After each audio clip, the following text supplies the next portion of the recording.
Hello, everyone. Hello. How are we doing today? How are we doing? We're going to be playing some Mario Kart tonight. Very exciting stuff. And depending on how things go, how I'm feeling by the end of the stream, what I'm planning on is that we are going to read the new chapters of Rosalina's storybook that were added to Mario Galaxy out of the blue.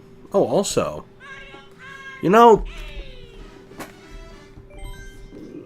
excuse me. Sorry, having a little indigestion. Indigestion! But on top of that, funny thing is, a lot has happened since last time I streamed. Metal Gear Solid 2, for example. You know, we played that for like 2 weeks straight. And I think something that's just hilarious about that is hold on, what's going on here? Something hilarious about that is I just got done finishing the game, and well, it turns out the source code broke for the game literally the day after April 30th, 25 years later. Yeah, some studio that worked on an HD port of the game for PSP got bought out by, I think, I want to say Meta or Facebook or something. They bought him out, shut him down, and some old server, I guess, just got left open, and people were able to find it.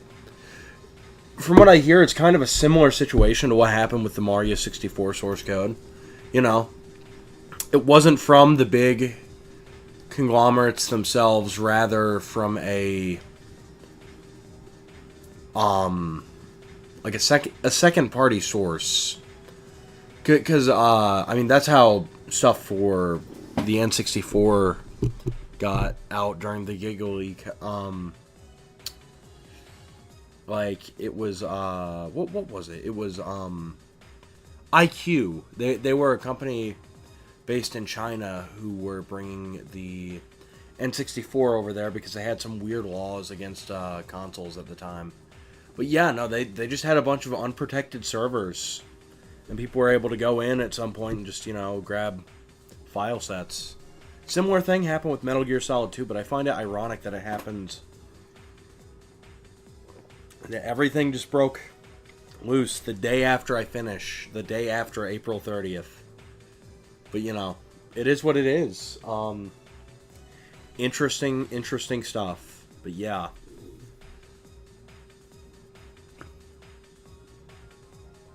I find it really ironic because I was literally just talking about, like, during some of the cutscenes, oh yeah, this was cut due to,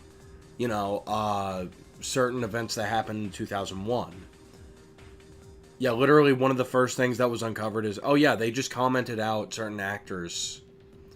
To which, I mean, I'm a computer scientist, that makes sense. If it doesn't make sense to you, essentially, when you're making a game, you have files, okay? And essentially, each of those files has, like, certain commands for things. Well, they just went in on one of those and just, took, like, a block out of a certain asset, which was the American flag for, Solidus Snake's, demise. Because in the initial ending, Raiden, he was going to take his katana, and he would slice down an American flag off of Arsenal gear, and it would just, fall over the corpse. But they didn't want to do that because, tensions were high back then. And as a result, some things had to be moved around. There were some cutscenes lost in translation. But yeah, it's weird too because, like, it's not just the source code to the HD ports. Rather, there's stuff from the PS2 onwards. Which, it actually, weirdly enough, revealed that they were thinking about making a Wii port back in the late 2000s. Because you can see in some of the, like, controller assets for the HD collection, they use the code names for they use the Revolution's pointer controls. It was really interesting. I would be surprised that if they did make a port for that, it wouldn't be GameCube compatible, or like the GameCube controller wouldn't be compatible considering you know, Twin Snakes. But yeah, so that happened. And also, Nintendo just shadow dropped a new chapter of the Rosalina storybook. So we'll read that tonight. We're gonna play this for about, like, I don't know. What time is it now? It's 11 something. I'll play this for about an hour, hour and a half. You know the drill with Mario Kart Sundays. It's just kind of, you know, let's wind down the week. Get ready for the week ahead. That's what we're gonna do here.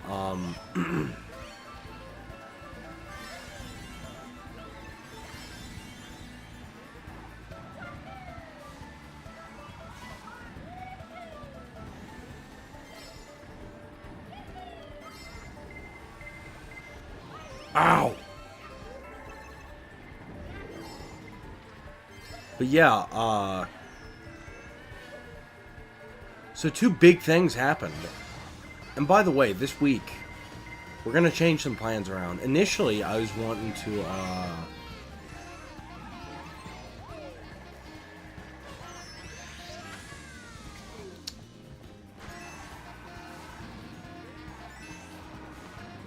was thinking about playing something else, like, this week. But, you know, since tomorrow is going to be May the 4th, you know, Star Wars Day, I think it would be fitting to play some Star Wars stuff.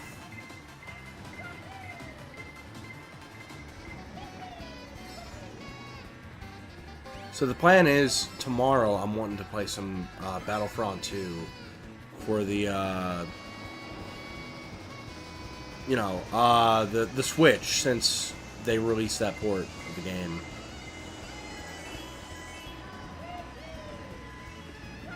Yeah! Second place! Oh yeah! This is so cool!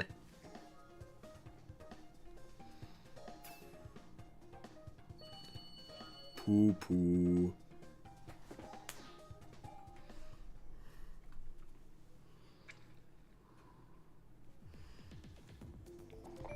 But yeah, so the game plan this week, we're gonna play Battlefront 2 tomorrow. And probably Tuesday. Wednesday, we're going to do a Mario one-off stream. Something I'm wanting to do for our non-Mario game. I'm actually thinking about playing Punch-Out for the Wii. Because I've been playing it off-stream again recently, and it is so much fun, but I'm going to be so bad at it, but, you know, I think it'll be fun. It's gonna be a great time. Also, sorry if my voice sounds a little bit off. These allergies are fucking killing me.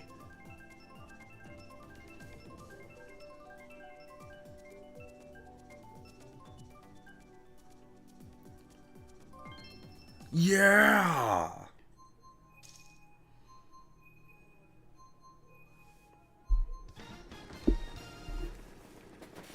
Not bad.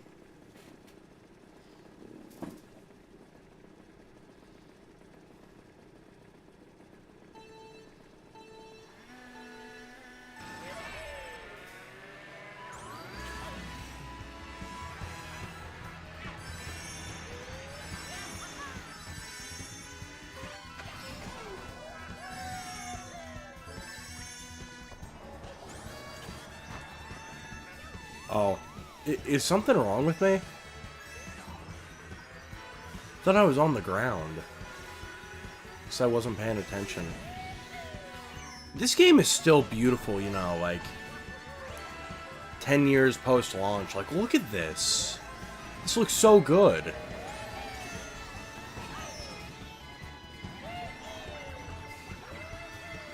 I still think that this has not been topped. Because look, it's so vibrant.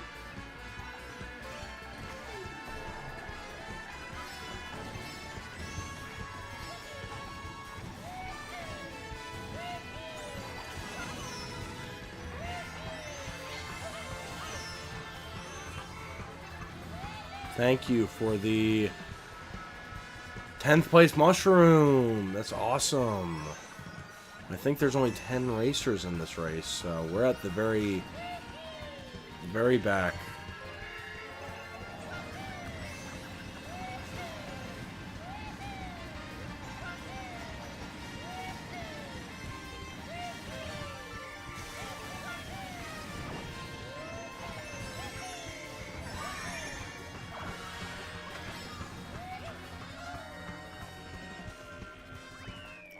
Not bad. Not a bad recovery.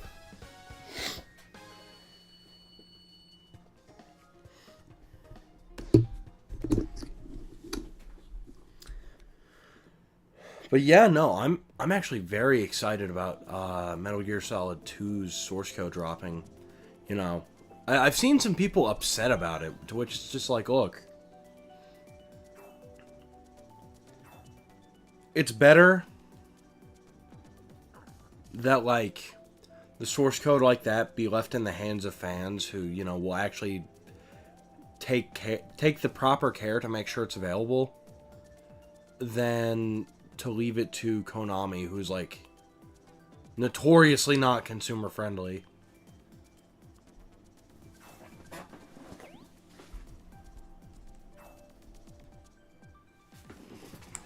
Ugh, sorry.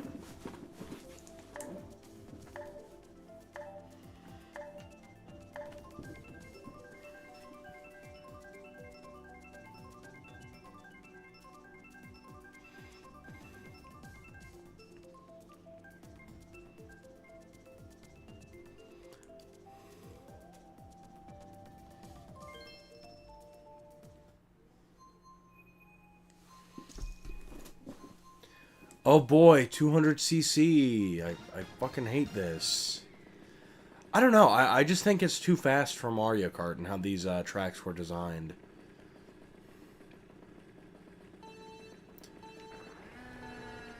I shouldn't have to worry about properly braking with Mario Kart. Yeah.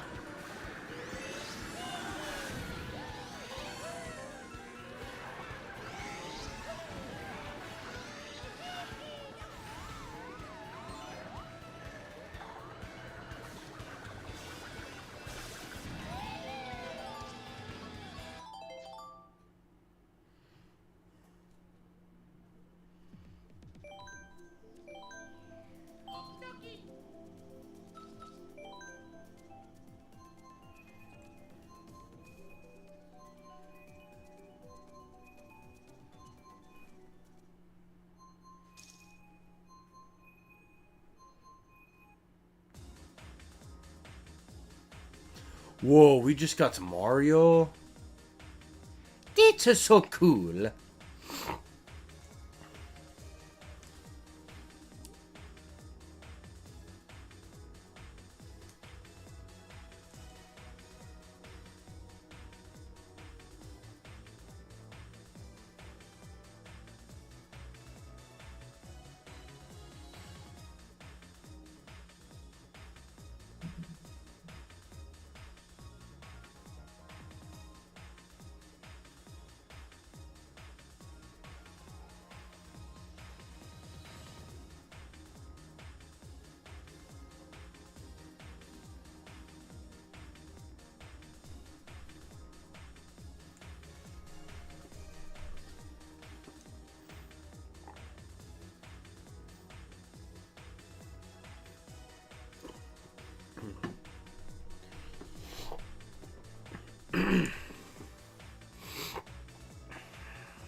You know, it's wild to me that, like, I don't know, the original Wii U version of this is offline now. And the 3DS version, too. Like, you know, you think about it, and, like, these older Mario Karts, like, I don't know. I know for me personally, it's like I have memories staying up late into the night playing Mario Kart 7 online, Mario Kart DS too.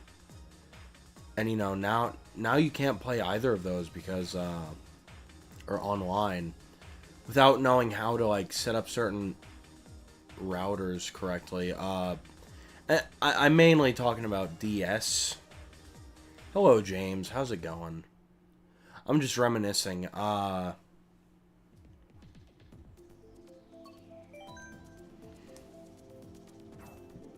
No, I remember Mario Kart DS in particular. So the thing about it is, the DS Wi-Fi connection used a certain type of like online connectivity that you just cannot find anymore. It's based off of like a certain router type that was common in the, you know, early 2000s, but trying to play it nowadays, it's like you have to have I don't know, you have to have some technical knowledge on how to mess around with computers, and it's like it's a little bit out of my wheelhouse to get a router to do that kind of thing. But yeah, I don't know, it's interesting to me that, you know, these games that have like such a big mode to them become just lost to time. And I remember playing Mario Kart DS when I was young online, and I got my ass kicked, but... Oh, you playing Fortnite? Nice. We might play Fortnite again this week, because I hear that they have kind of like a Battlefront mode going on in it. Like the old Star Wars Battlefront games, which we're going to be playing this week. We're going to be playing the second one's campaign. But, yeah. No, we might play a little Fortnite this week. Who knows? I haven't been on Fortnite in so long.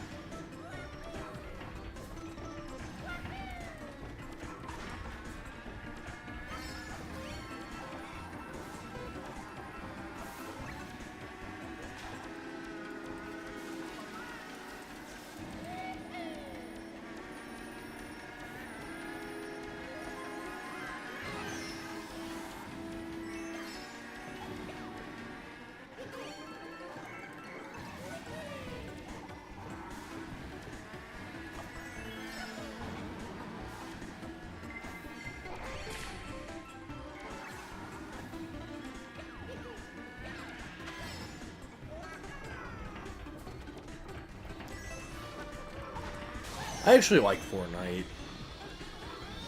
No, I remember back in the day playing, what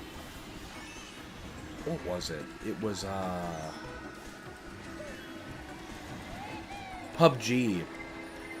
I didn't get into Fortnite during its, infancy, but when it came to, Fortnite, like, I got into it when they added Peter Griffin and Solid Snake. The Peter Griffin thing, I'm like, okay, I need to start playing this as a joke. Then I saw Snake, and I'm like, Snake!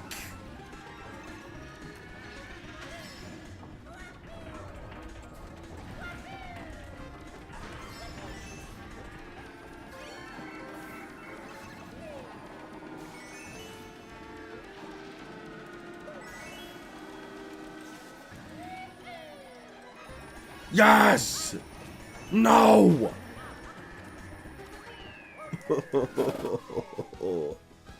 It's no good. I was fucking robbed.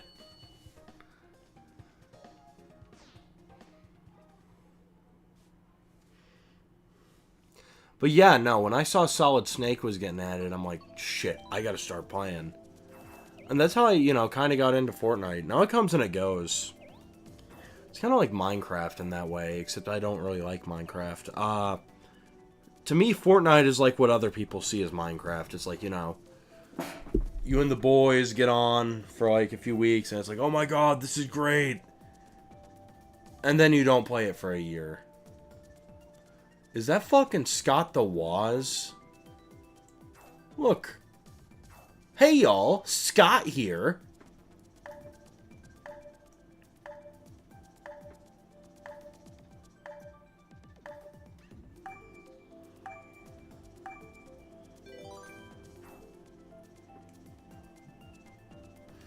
Man. Has Scott the Woz really come out with anything recently? I don't know if he's made any new episodes recently. That's the thing, like, he's gotten a little inconsistent with, like, his release schedule. Love his stuff, but... Oh, that is not Scott the Woz. It's Liquid Scott.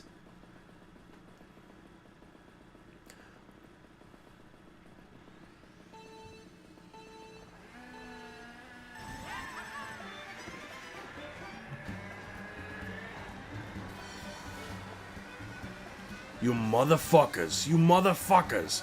I don't deserve this.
Ooh. That was close. Damn, Scott the Woz is kicking our asses.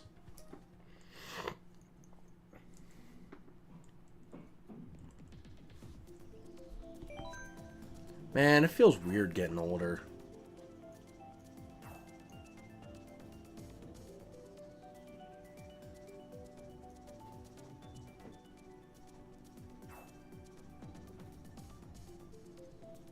Like, I gotta say, like, I know that's kind of not really topical, but it's a weird thing to get older, you know?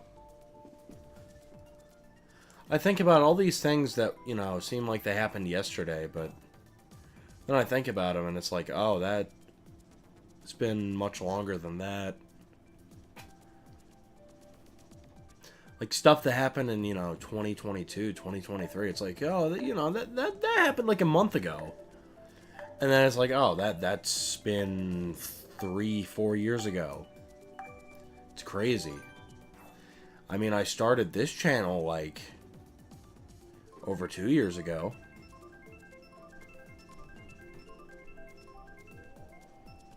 I believe I started it in 2024. So, yeah, we're 2.5 years in. That feels weird to me. It's like... You know, I look back on some of the stuff that I've made during that time, and it's so weird to examine because it's just like, you know, I don't know, to my ear it sounds completely different. Like,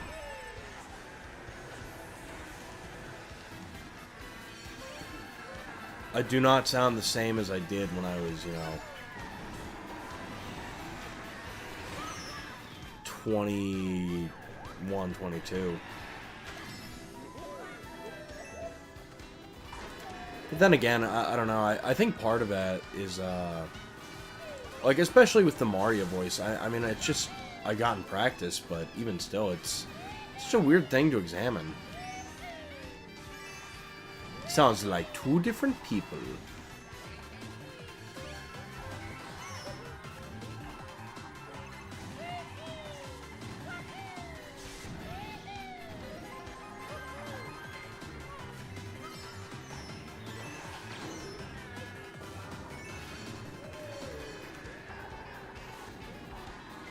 Wasted my star award.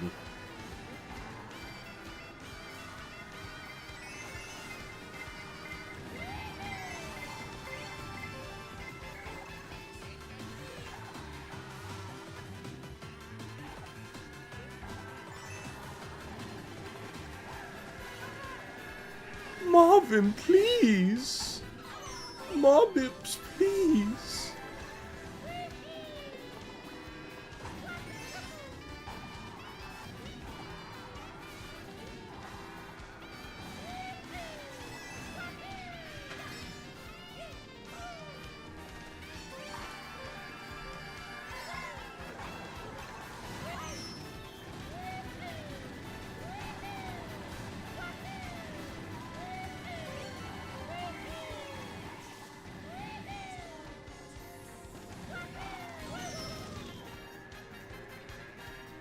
Marvin, please.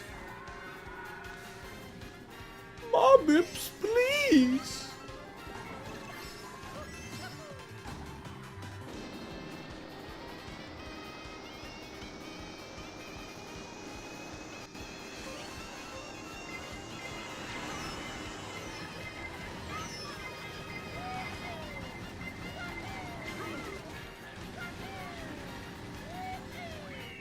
We didn't do too hot there. It's no good. I'm thinking that we kind of suck at Mario Kart.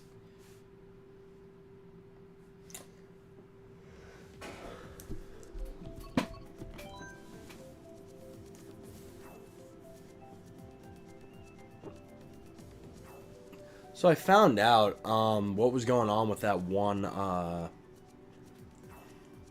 the thing we were trying to play on GameCube. I was wanting to do that custom track Grand Prix on GameCube, but unfortunately that cannot be fixed on my end unless I use a different official Nintendo GameCube. Because here's the thing about it, the hardware that I'm using, I use something called a GC loader, and essentially what it does, it replaces the disk drive with a card reader, because my disk drive on my personal one, it went out a long time ago.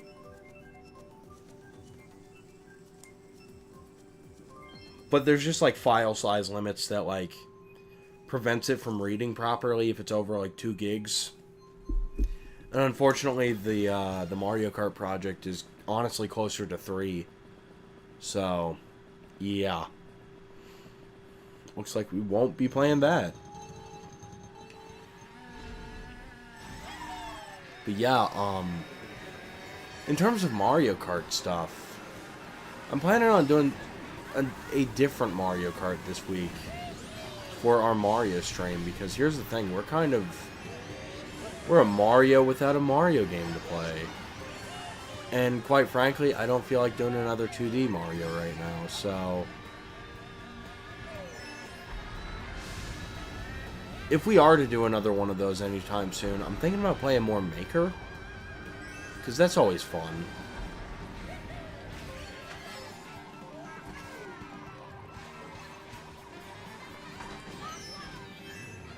Nice job, jackass. We hit ourselves.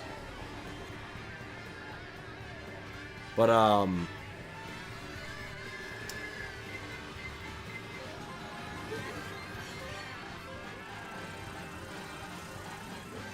I think the next, like, real Mario game we're gonna play, I might do Sunshine again. I would be more than down to replay that. Because here's the thing. If I see fit, we'll replay a game.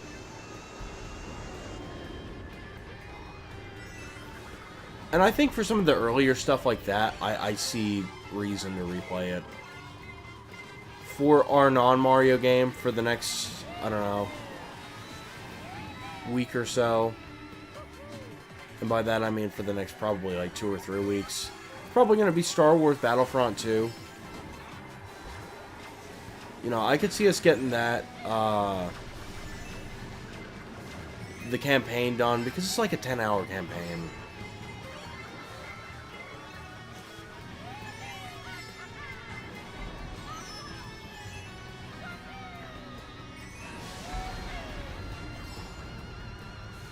Like, that's probably going to take us, I don't know, maybe 3 or 4 streams.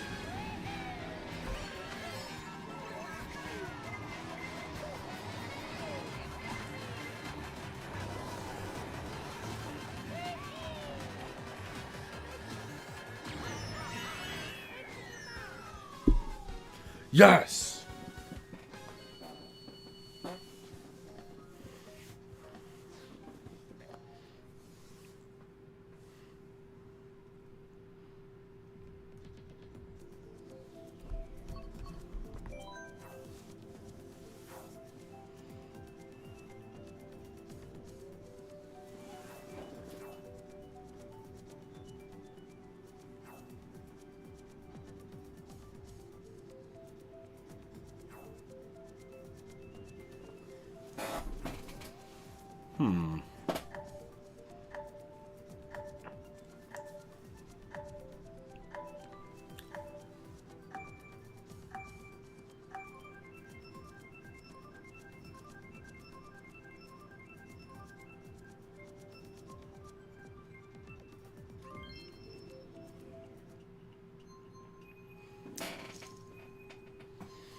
Yeah, let's see. We'll play this for about another half hour to 45. I'm going to call it a little bit earlier tonight because here's the thing. When it comes to reading this Rosalina storybook, I'm not going to do it just, you know, split up. And since it's already outside the game, it's like, you know, it's only going to take us like 2 minutes. So I might as well just read the entire storybook over. And while I'm at it, I think we're going to read the storybook from the first one. What the fuck?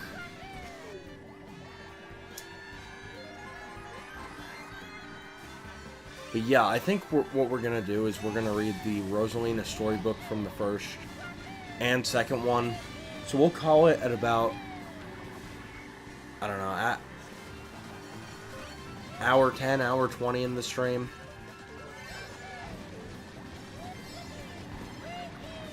We're gonna get at least an hour of playing Mario Kart. That's not necessarily the most important thing, but it would feel right to me if that's how we did it. So that's how we're gonna do it. And I don't have work tomorrow. I got work on some point this week. I don't know when, but.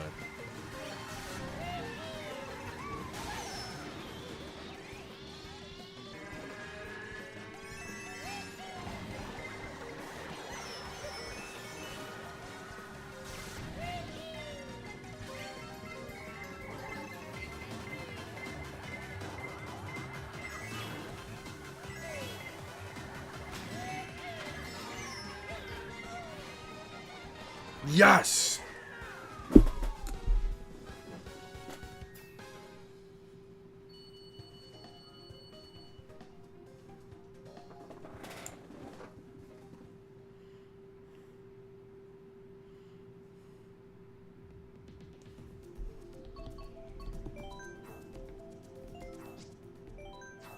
Damn it, I picked the wrong course. I was going for fucking Wario's gold mine. It's fine, let's just hope I don't get selected.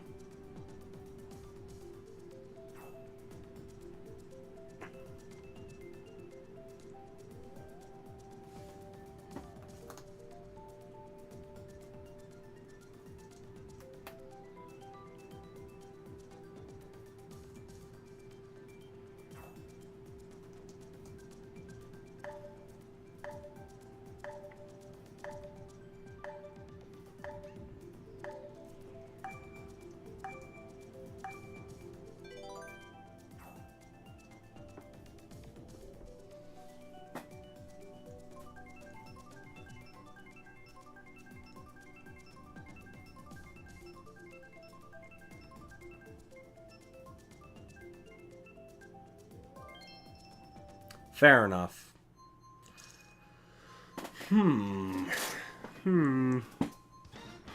Yeah. We'll do Boo Lake.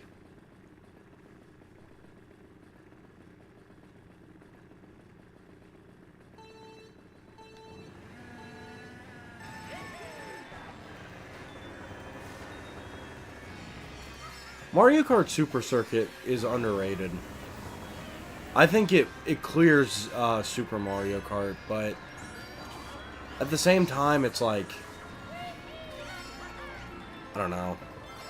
There's not that much of a reason to go back to it. Like, here's the problem. I think as a game, Super Circuit is better. But at the same time, it's like, I don't know, for one to go back to, it's like, for appeal. Super, while I do think it's the worst one, it has the appeal of being the first Mario Kart. Super Circuit doesn't have that. It's the first handheld one, but what else does it really have?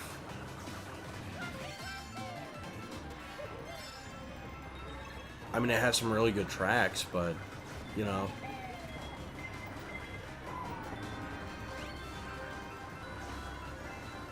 I don't know.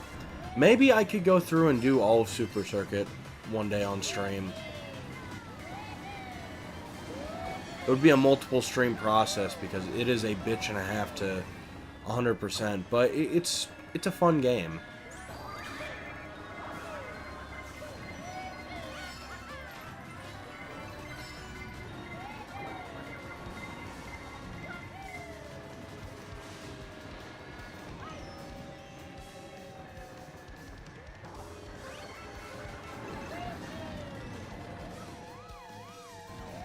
And we lost the race. Thank you for... Yep. You fucking idiot. Mr. Brad, how's it going?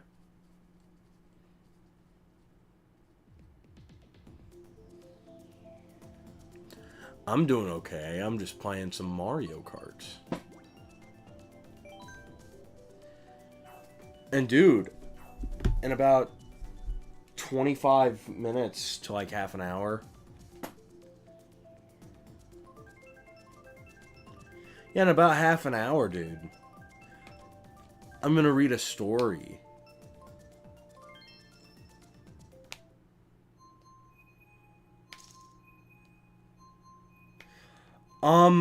You can change that, somehow. I forget how.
Ah.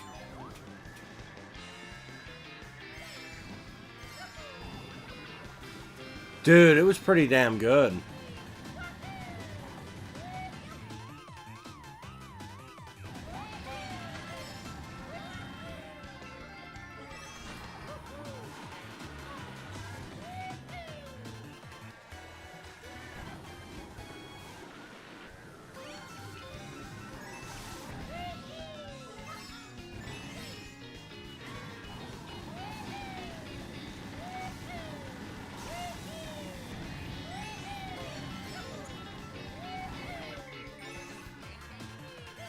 Why does it refuse to give me a fucking bullet bill?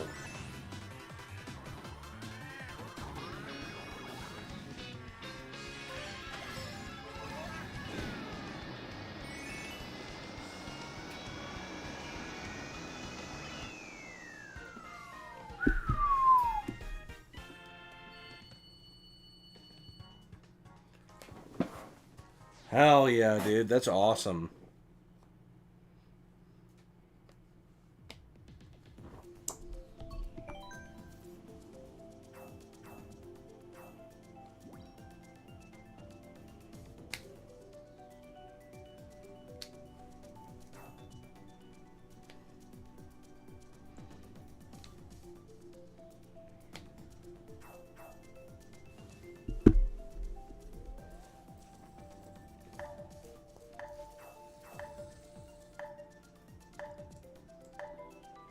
Myers had a deal going on at some point.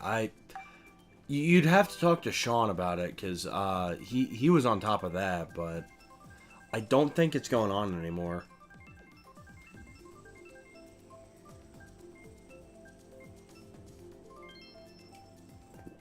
God damn it, who chose TikTok clock? We've played this 3 times. It's a fine course, but like, fuck. We don't need to play it 3 times.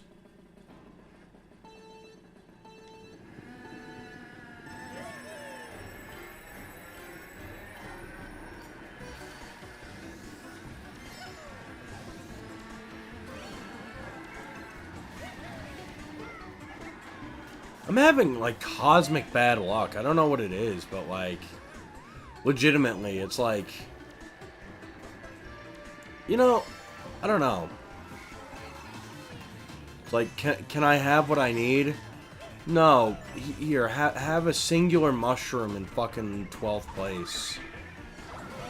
Just like real life. You know, hey, can I, you know, can I get a lucky break here? No, but, you know, here, let me just give you a little bit of hope. Just a little bit. Ah!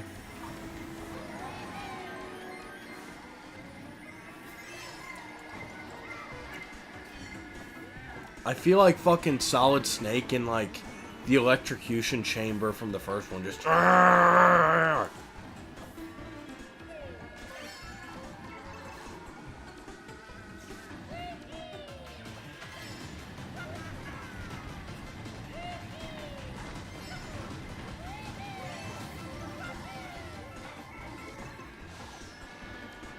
Get fucked. That it is, Flower.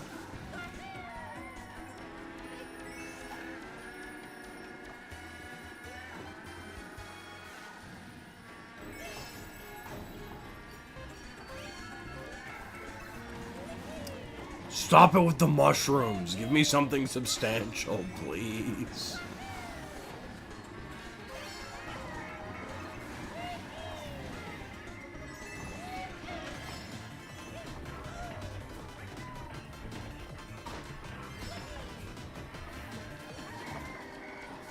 Who took that from me?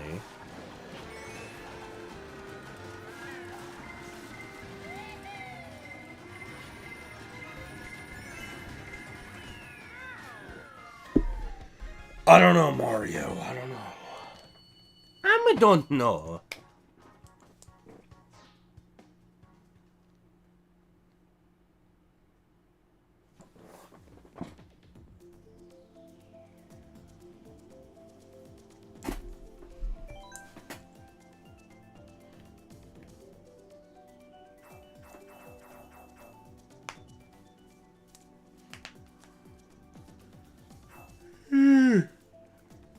Yoshi Circuit, that's not bad.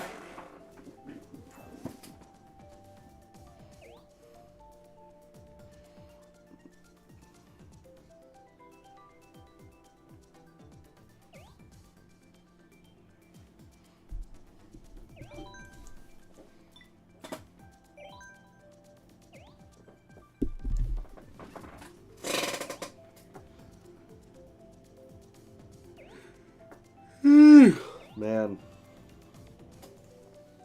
It's been a long weekend. Fun, but very long. Went to a derby party yesterday. It was fun, but still a little bit wiped out from yesterday.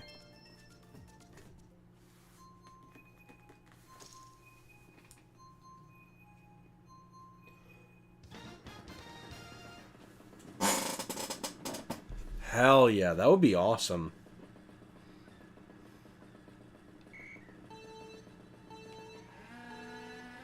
Okay, that's actually kind of funny.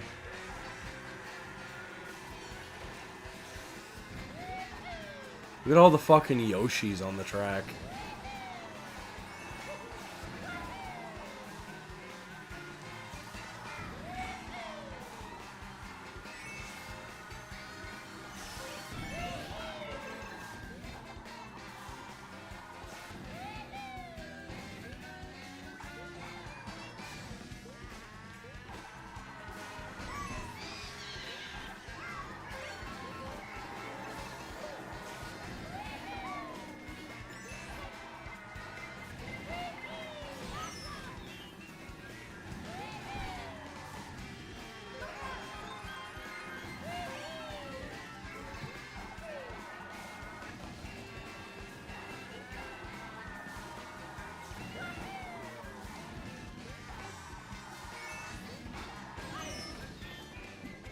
Real.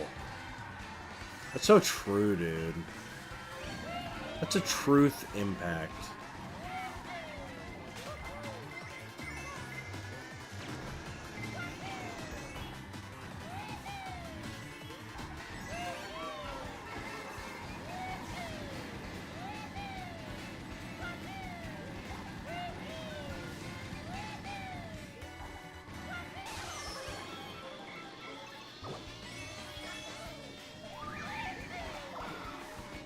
We did not use that properly.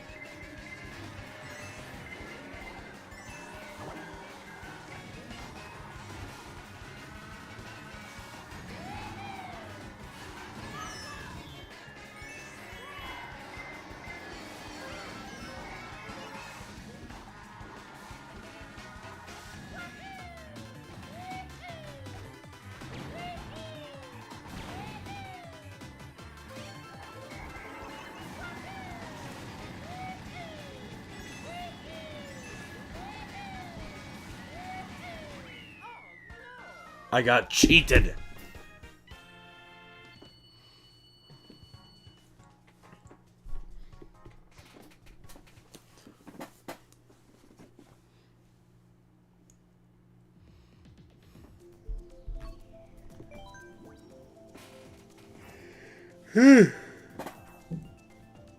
Man.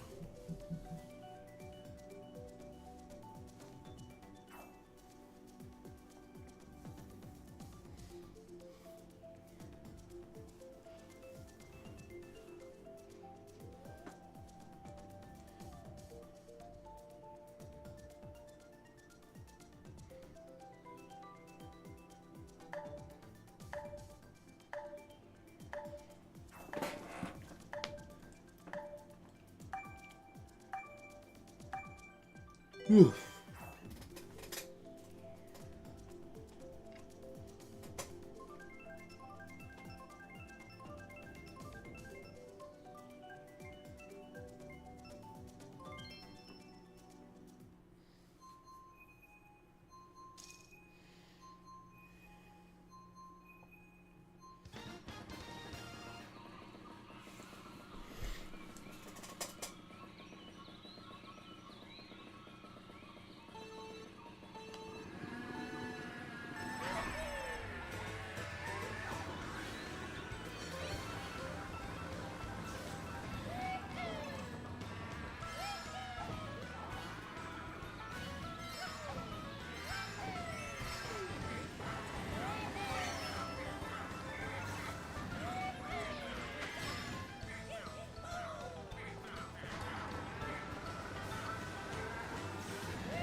Fuck. It's fine. It's fine. Everything's fine. Everything is just fucking peachy.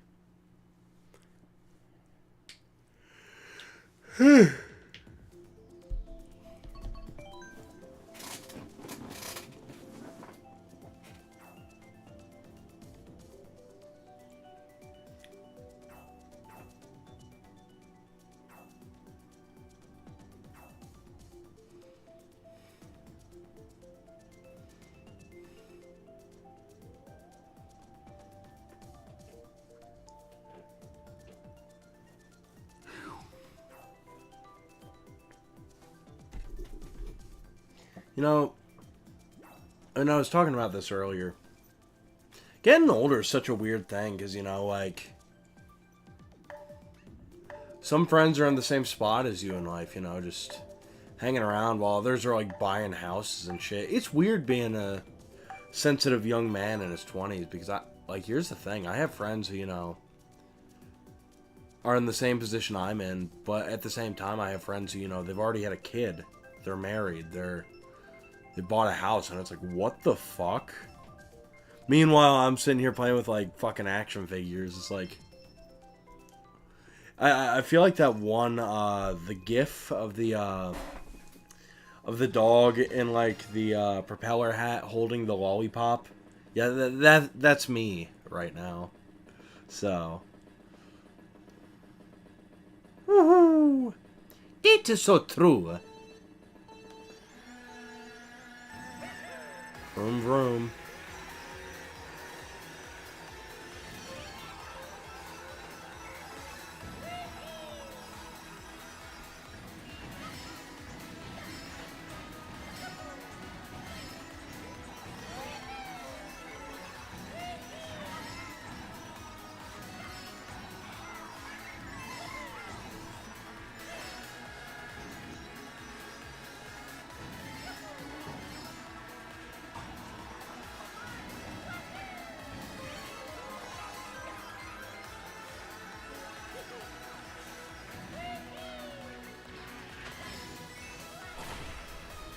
What the fuck hit me?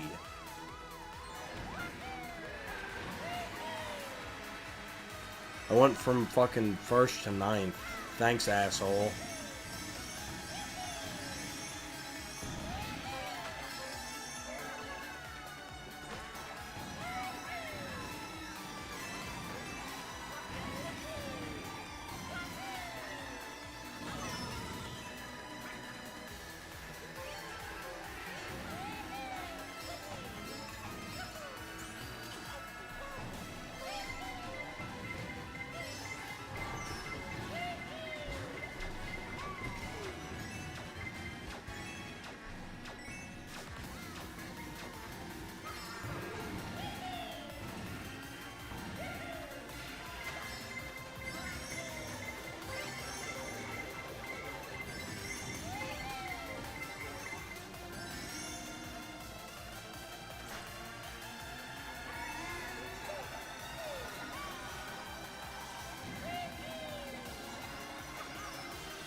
Yeah!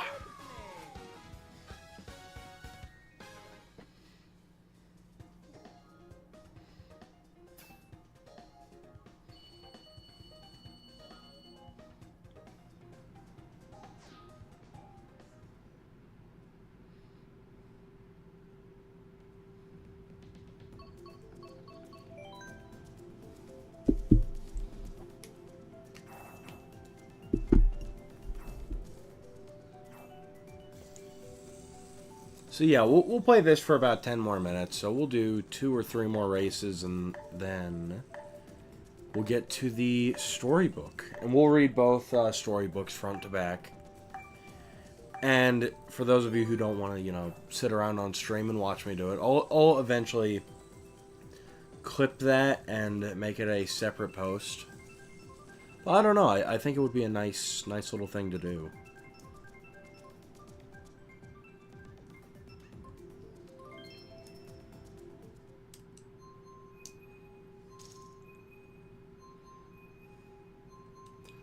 Ribbon Road. Oh boy. I'm so excited. Actually, no, I'm not. I hate this track. This did not age gracefully when brought forward from the Game Boy Advance. Like, I gotta be honest, I don't like what they did to the music composition.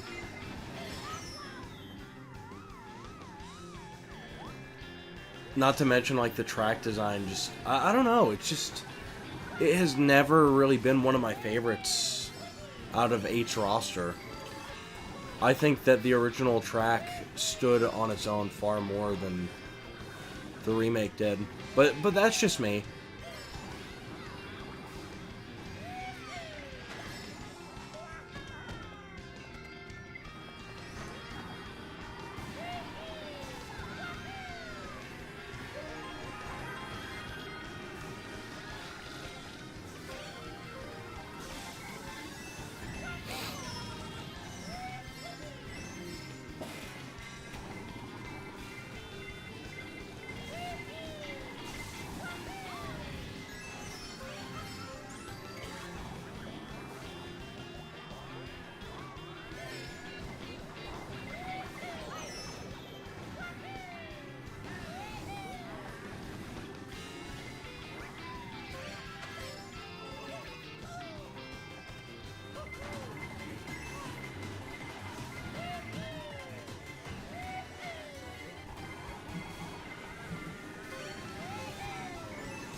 You can do Cheeseland. Cheeseland ain't bad.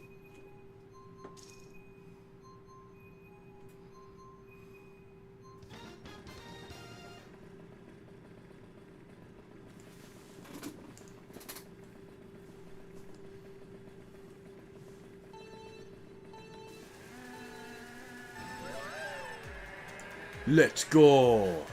Cheese. We forgot the crackers, Gromit. Wallace and Gromit is so fucking based. I love Wallace and Gromit.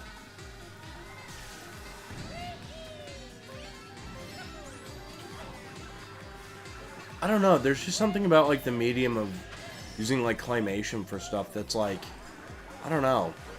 In more recent times it's been more utilized, but I don't know, there's something always just nice about looking at it. I don't know how to explain it properly, but yeah, sometimes I'm not the best with my words. I sound like, you know, a 4-year-old trying to describe something, but you know, I think you all know what I mean. It's very aesthetically pleasing to look at. See all the hard work that goes into, you know, a big claymation project, and to see it, you know, actually come to fruition. It's nice to see, because it's a quickly kind of dying art form.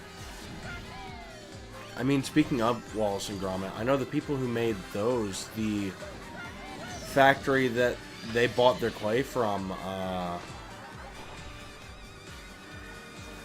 closed down. They went out of business, so now they're just working off reserves.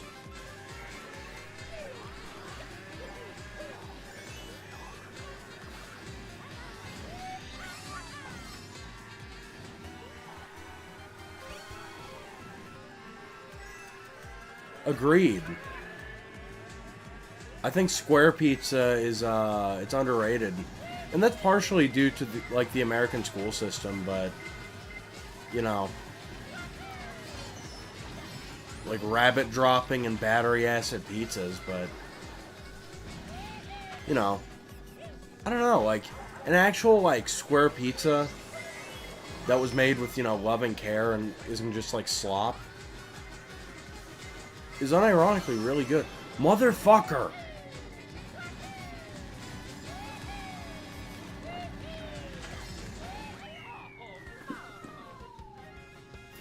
Agreed.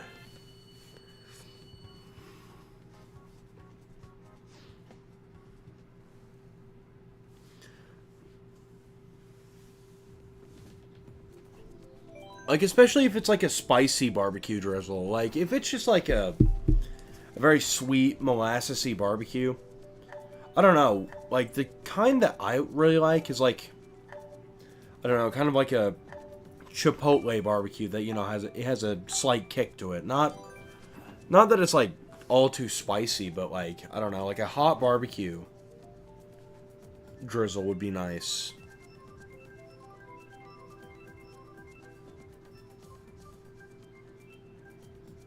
Yes!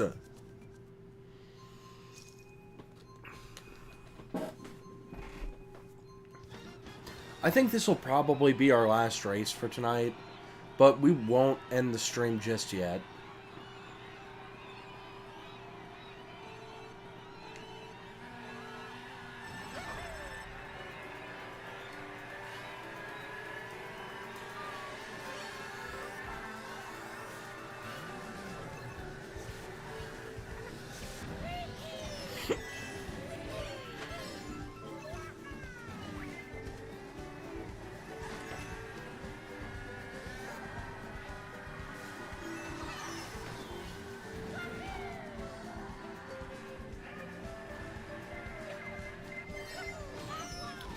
Too early. Good to know. Yes, I gotta read Rosalina's storybook.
What the fuck hit me? That's the thing. Sometimes, like, shit will just come out of nowhere and hit.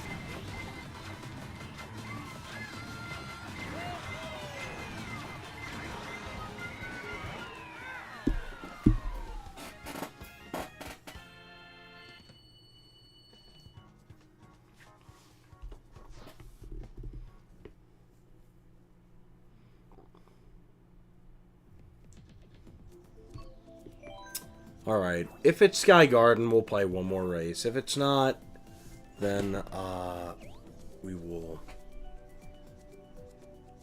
move on to our next segment.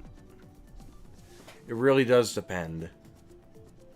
I'm always down for Sky Garden, one of my favorite tracks in the series. If it's not that, if it's Swamp Ruins, I'm just gonna be pissed. Yeah. It's like when you go into your refrigerator and you see a slice of, pizza, and it looks like a normal slice, and you bite into it and it's just, fucking pineapple.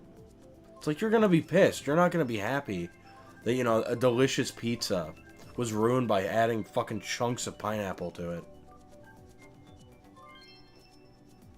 Okay, you know what, Yoshi Circuit, we'll do this. We'll end on a high note for Mario Kart. Then it's story time. Hooray!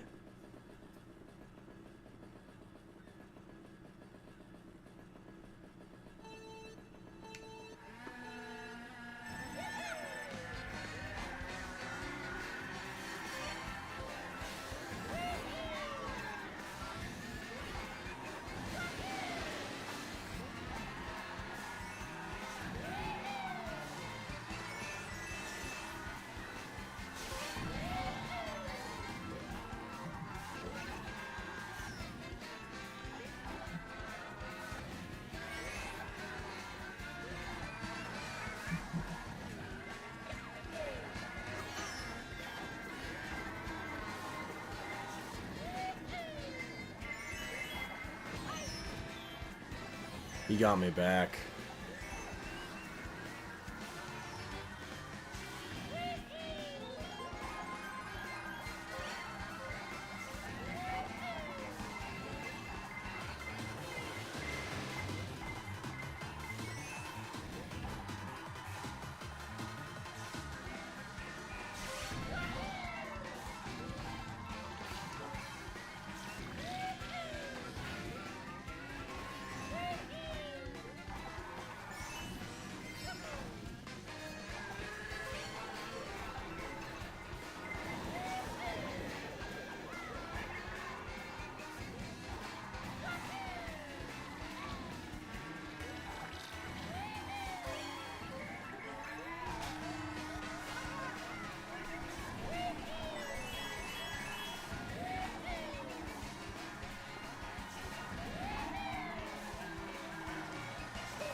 We have gotten our shit absolutely fucking rocked tonight. Good God.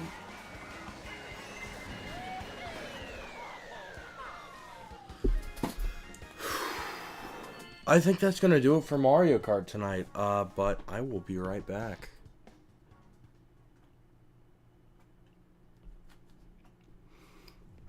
I would have gone on longer. It's just more so, I don't know. I got started late tonight.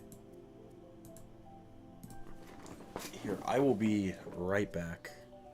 So don't go anywhere. Actually, we're going to do this. Friendship.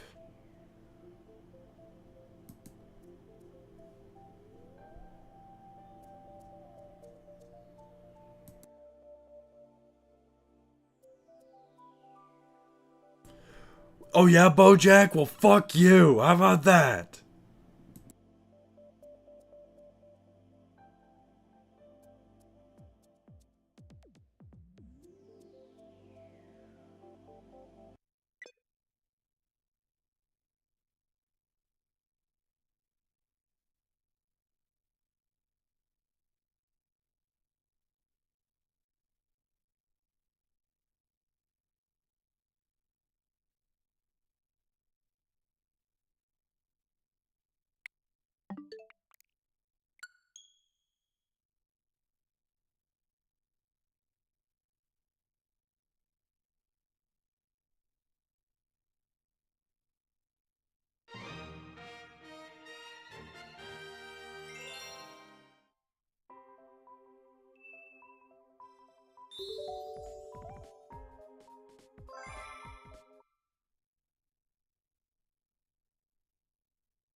I've been talking for the past 5 minutes, but my dumbass fucking muted it. I don't know why, but that's okay. That's okay. We're gonna try this from the fucking top. Try it from the top. This is so much fun. This is just not at all a disaster.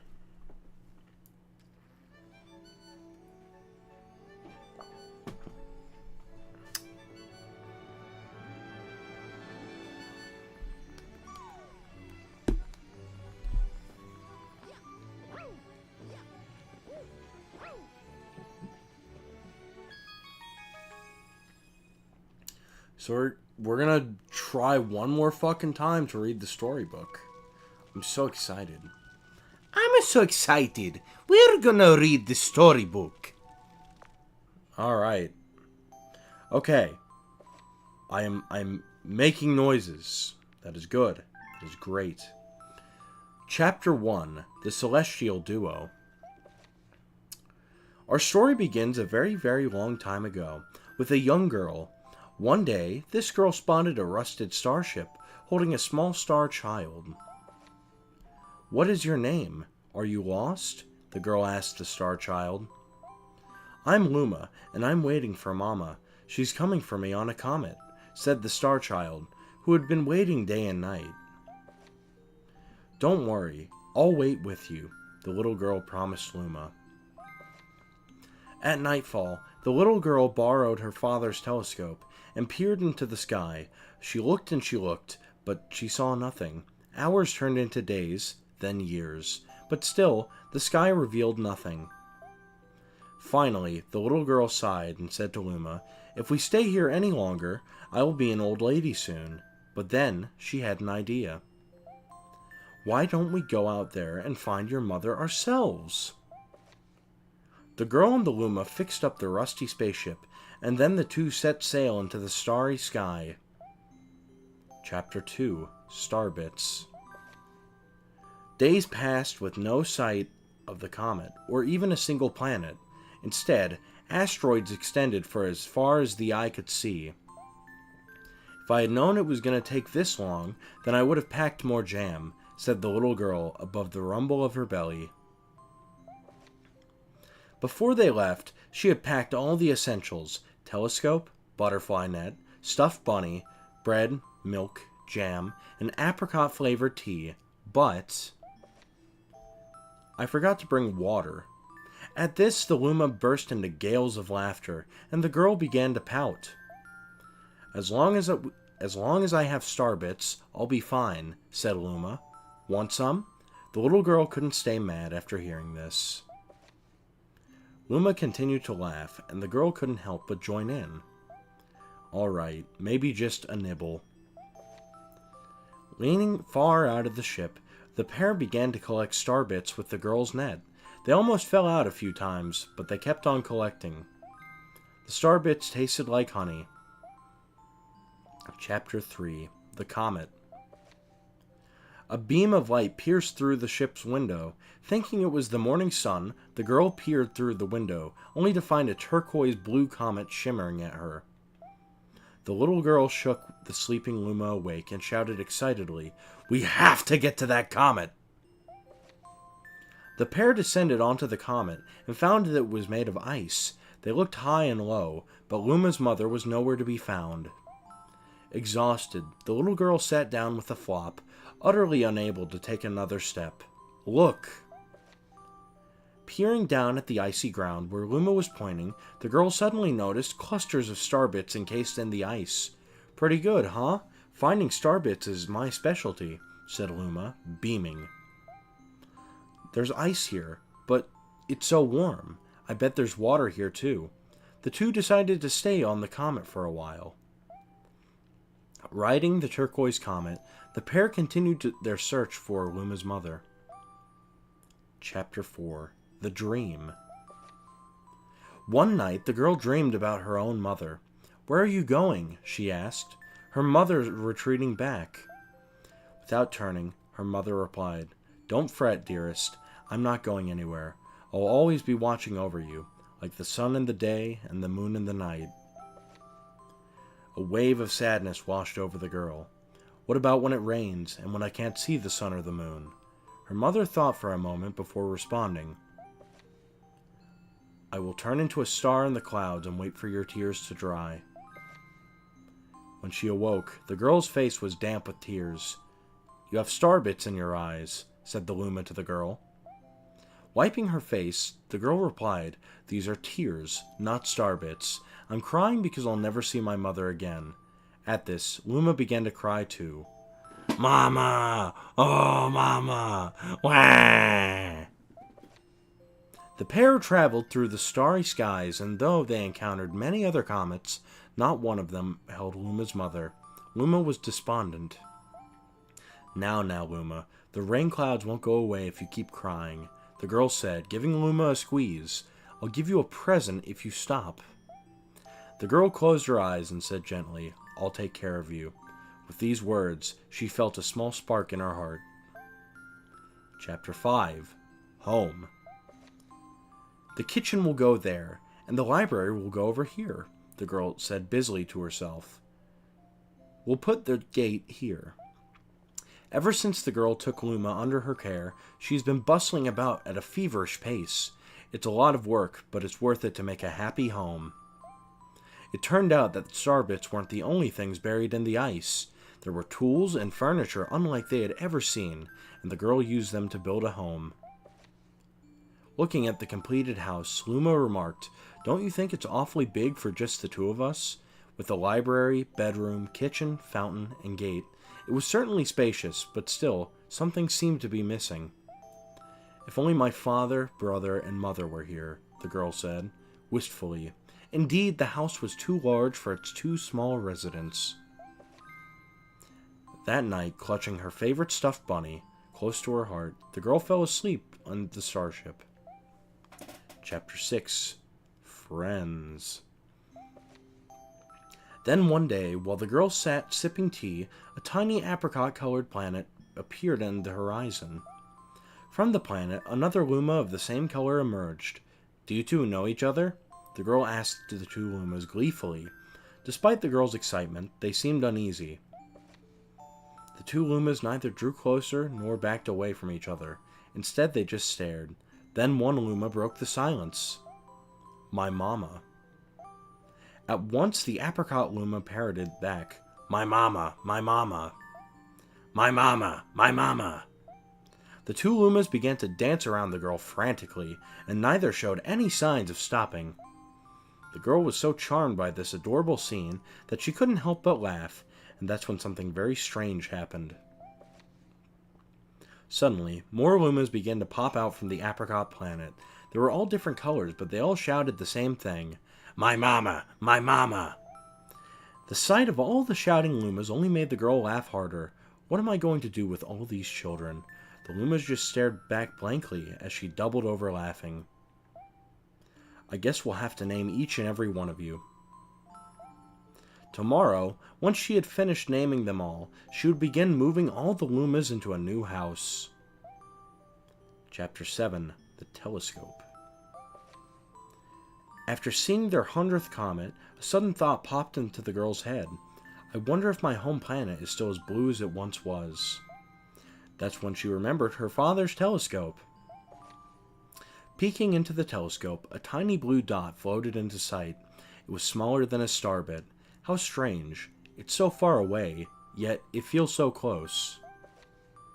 She twisted the knob of the telescope, and the blue dot grew until she could make out a grassy hill, dotted with flowers. It seemed very familiar to her. Zooming in even closer, a terrace on the hill came into view. I used to go stargazing there when I lived on my home planet. She remembered rubbing the sleep out of her eyes as she followed her father up that hill to look at the stars. She remembered how she and her brother would sled down that hill. She remembered having picnics with her mother on that hill on bright and windy days. And I want to go home. I want to go home right now. The girl burst into tears, and the Lumas didn't know what to do. I want to go home. I want to go back to my house by the hill. I want to see my mother." The girl was shouting now, her face wet with tears. "But I know she's not there. I knew all along that she wasn't out there in the sky because... she's sleeping under the tree on the hill." The girl's cries echoed through the stars, and a hush fell over that area. Chapter 8. The Wish. Though usually quite cheery, one day the girl became sad again. The Luma grew close and tried to comfort her. "Mama, you still have me. And don't be sad about your mama, because she's a part of you. That means she's always close by. It's like me. I love my star bits because they remind me of my mama." No, the girl said, unable to stop the tears. Look at this fucking chud. Look how happy he is. A lonely look flickered across the Luma's face, but it was soon replaced by a wide grin. "I have an idea. I will transform into a comet, a soaring comet that can carry you all on this journey." With that, Luma, trailing bands of white soared into the sky, just as quickly as they started to plummet back down. Kaboom! Kablam! The ground shook, and a bright light poured out from the crater that the Luma had created. A band of light twisted together to form a comet tail. And then Luma emerged, reborn as a comet. The girl could scarcely believe her eyes.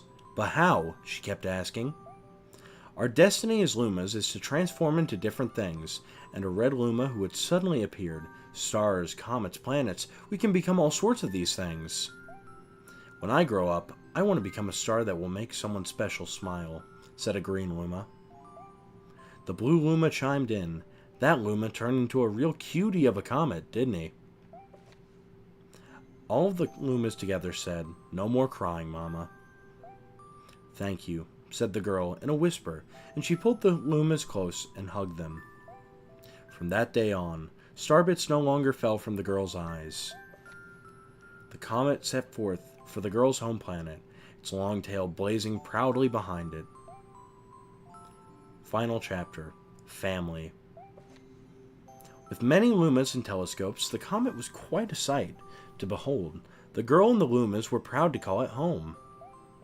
At a welcoming party for the new Luma, the girl gathered everyone into the kitchen and said in a louder voice than usual, "All right, everyone, let's make a cake sprinkled with star bits. Then it will be a star cake." The Lumas excitedly began to gather the ingredients. As she watched the Lumas scurry about, the girl smiled and thought to herself, "This is my family now, and I will stay with them until they're ready to leave the nest. And then when they do leave, I'll see them off with a smile. Because that's what makes a mother happiest." That night, when the girl lay down to sleep, a soft light enveloped her and reminded her of the blue planet she once called home. But it would be nice to return home, once every 100 years, to take a nap in my favorite sleeping nook. The comet carrying the Lumas and the girl continues on its journey to this very day. With more family members in tow than can be counted, it's said that the comet visits the girl's home planet once every 100 years, its proud white tail glittering in the sky. The end. Epilogue. Good night. Though it was time to sleep, the Lumas were so excited that even a bedtime story couldn't calm them down. What's this new world gonna be like? I hope it's wilder than the last. Mama, I'm scared. Can I sleep in your bed? The girl picked up her guitar and sat on the bed and began plucking out a lullaby. The Lumas surrounded her, jostling for the best spots to hear her play. The calming tones of the music echoed through the bedroom and beckoned them to sleep. Good night, my dears. But the once noisy Lumas had already slipped off into the world of dreams. The girl placed her guitar near her pillow and then lay down on the bed. The girl would soon join the Lumas in their slumber, as their comet traveled towards planets on journeys all on their own. When they next woke, they would continue their search for the birthplace of the Lumas. As the girl drifted off to sleep, she thought, "It's so exciting to meet new people. It can be a little scary, but that's the part that makes it fun." greeting old friends can be just as exciting. Maybe next time, I'll visit an entirely new world. Goodbye to all of those we met on this journey. I will cherish the memories forever. And to those we meet on the next, hello. May the stars shine down upon you. Good night. With Lumas and the girl on board, the comet hurtled towards the starry skies, chasing the light on a new journey. The end. Well, that was fun. It's always good to go back to that one. But the main event, they added a random chapter to this one.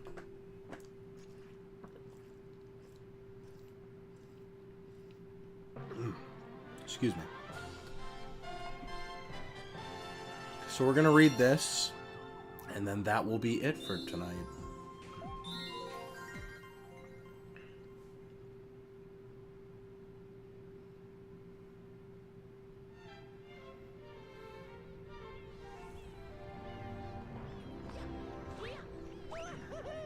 So true. No, I love the Rosalina storybook. I'm glad that Koizumi was able to get that in.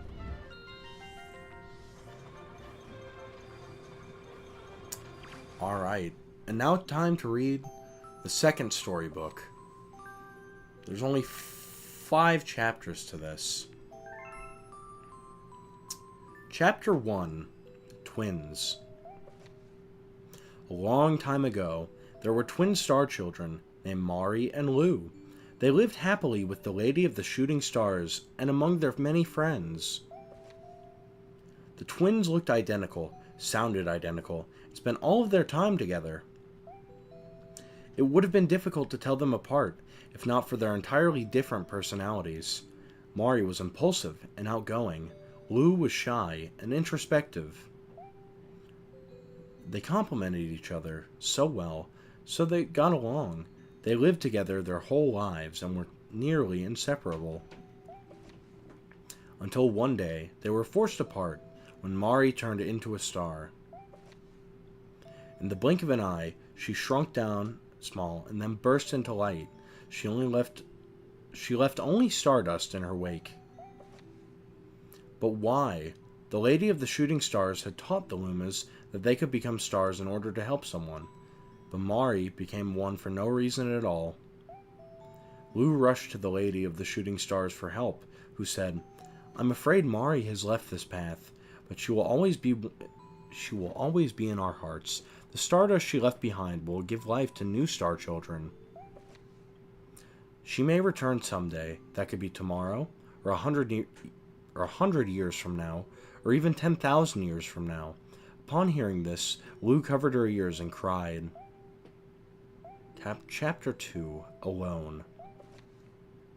Lu was alone now. A day passed, then another, and before she knew it, 100 years had gone by. All that time, Lu was unable to become a star, but she didn't want to become one anyway. She wanted to stay a Luma until she saw Mari again. She wanted everything to be like it was before. And yet, she felt that a Luma who couldn't become a star wasn't particularly useful, so one day, she decided to begin a new journey. She built a spaceship and left to travel through the stars. As centuries passed, she would hope this path would reunite her with Mari. Lu happened upon the Lady of the Shooting Stars a number of times during her travels. But Mari was not with her, and as time went on, all of her friends became stars. 1,000 years passed this way. Lu thought, Mari's probably forgotten me by now. She's probably playing with star bunnies on some far-off planet, while I'm here missing her. And I bet I'll be missing her for 1,000 more years. Maybe even 2,000. I'll be stuck as a Luma forever. Lu found the loneliness unbearable. The truth was, she really did want to become a star, because that's what would save her from these feelings. She would become one right now if it meant she could see Mari again. Lu strained and shook her body and struggled to turn into a star, but she couldn't do it. Chapter 3. Hope. Lou had exhausted herself trying to become a star. It was just then that the Lady of the Shooting Stars appeared. Becoming a star will not allow you to break free of this path. That's simply the nature of living within one. I'm sure Mari is out there, thinking of you as well, and as long as you stay the course, perhaps she'll reunite with you. Even though she's not near, I'm sure that she knows where you are. After all, she's your twin star. You share the same stardust. There seemed to be some secret to those words, hidden deep within her eyes. In truth, the Lady of the Shooting Stars was reminded of her own past. She too was searching for someone precious that she had lost, and she too believed that they would someday be reunited. Finding your way without a compass or a telescope may be difficult, but hope is like a lighthouse. If you keep its fire lit, Mari can find her way back. The lady's eyes were kind as this message became clear. The stardust that flowed through Lou glowed brightly and reminded her of when she and Mari were together. It felt like old times, and with that, something changed within Lou. Today, Lou continues her journey aboard her spaceship, now responsible for a whole crew of Lumas. She's dependable in nature and impressive in stature, as all captains should be. The shy Lou of the past was now just a distant memory. I'm Lubba, one half of the Twin Star Children. I carry the fire of hope across the galaxies. Final chapter. Light. Mari was fed up and exhausted. She had been awoken too many times. I'm sure this place is just as beautiful as all the other boring worlds. She had been on such a long journey that she was starting to reach her limit. Her sense of time and space had broken down long ago. Her memories were scattered, like a hazy dream. She felt dizzy, like the time that she gorged on starbits and became overwhelmed by their sweetness. And then, another time, it felt like I was drowning in honey. The time before that, it felt like I was trapped in a cage. And before that, I forget. Well, whatever. Just then, Mari spotted a red planet and decided to visit its residents. Hello there. How are you?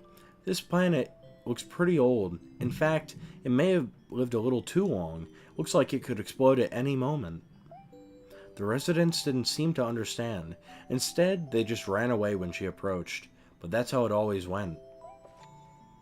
So, she wished them well and continued on her way. May the stars shine down on you. Soon after, Mari looked out into space and saw a pink comet hurtling past. She approached it and said, Hello there. Looks like you're in a hurry.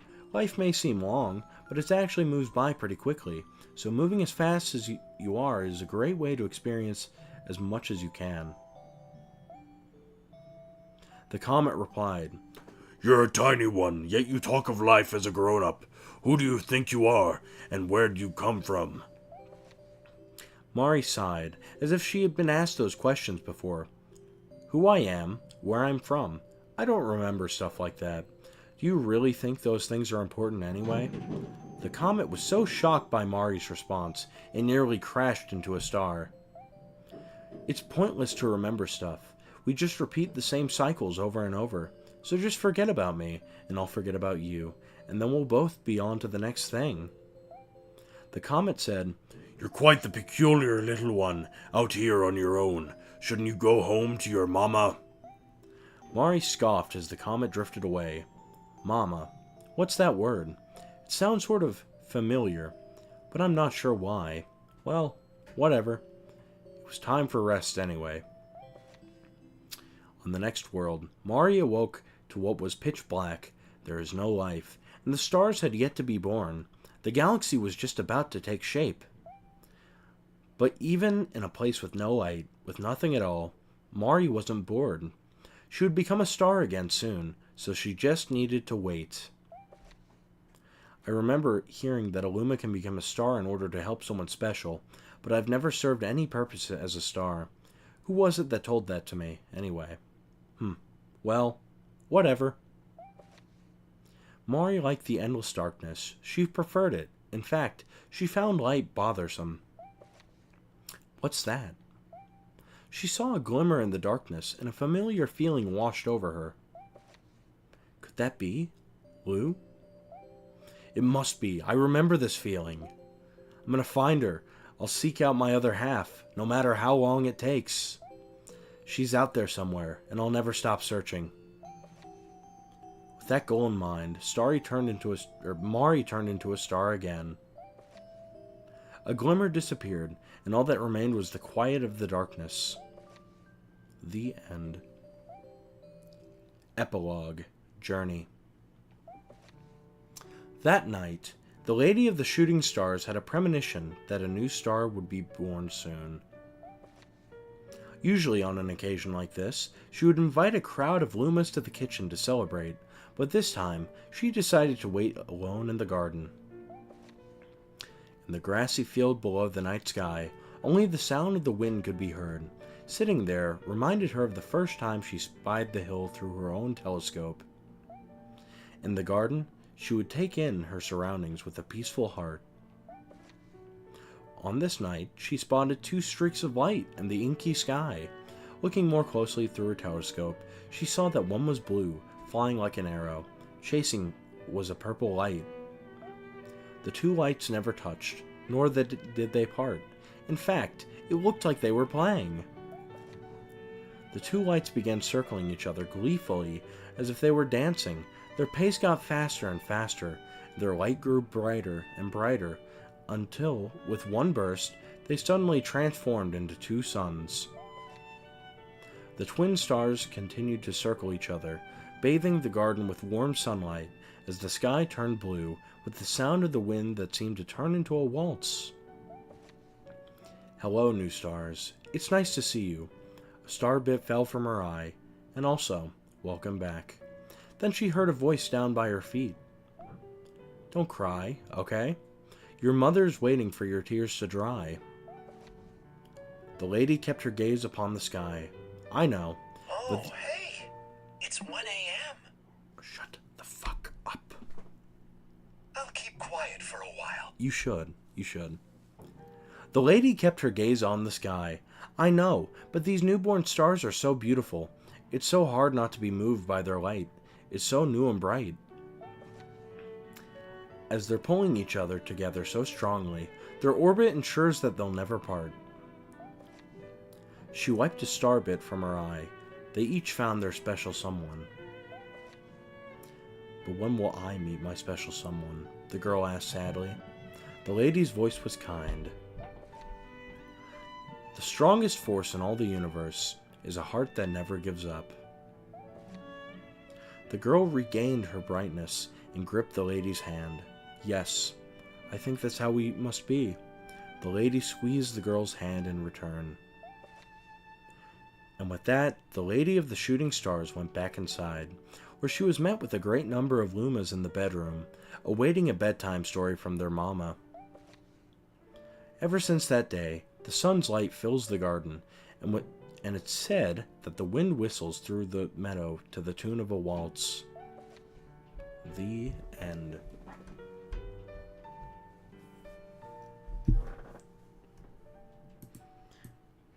Well,